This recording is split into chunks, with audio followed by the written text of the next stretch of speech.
अस्सलाम वालेकुम। और सब भाई खैरियत से हैं। मेरे दिल से दुआ है कि सब भाई खैरियत से हों जी। तुसीं भी आंदे हो कि बड़े दिनों बाद वीडियो चाड़ी है। सर सैट खराब हो गया सी ते माशाअल्लाह हूँ ठीक होया ते इंशाअल्लाह अज तो वीडियो बनावांगे माड़ी चंगी। और तुसीं सुनाओ। ते जदों साडा सैट खराब होया बड़ियां धुंदां पैंदियां सन। हूँ माशाअल्लाह जड़ा ना बहुत प्यारा मौसम हो गया, गर्मी हो गई है बल्कि, ते फसलां भी जवान हो गई ने।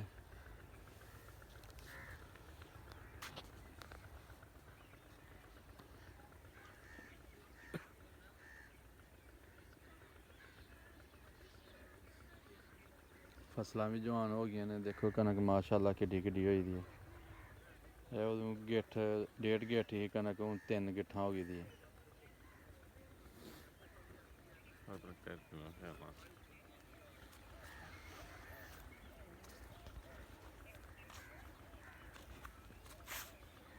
सूरज भी चढ़ गया।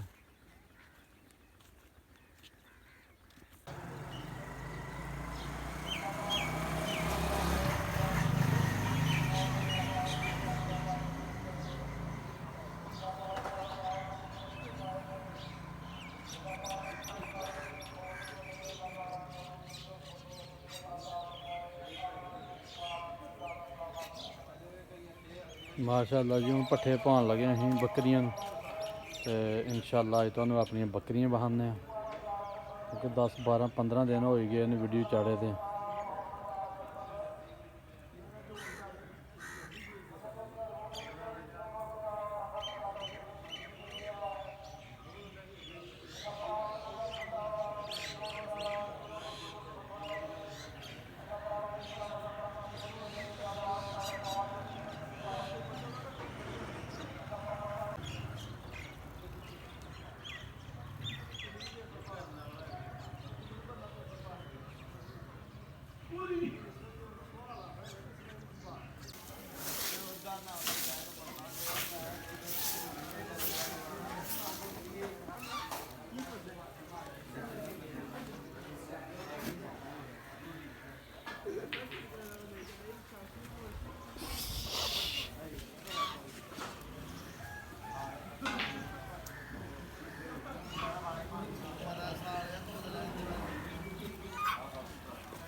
ਚੀਤੇ ਨੇ ਚੀਤੇ ਤੇ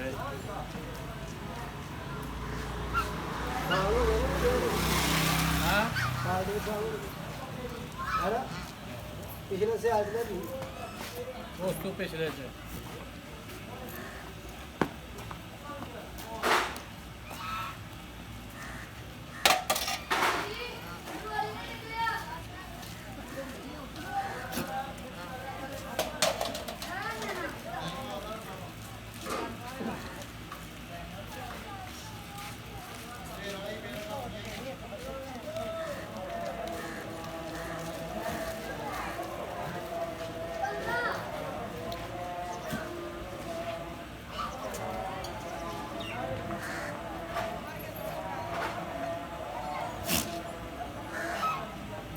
मेरे को नहीं आ रही होते मेरे को नहीं आ रही होते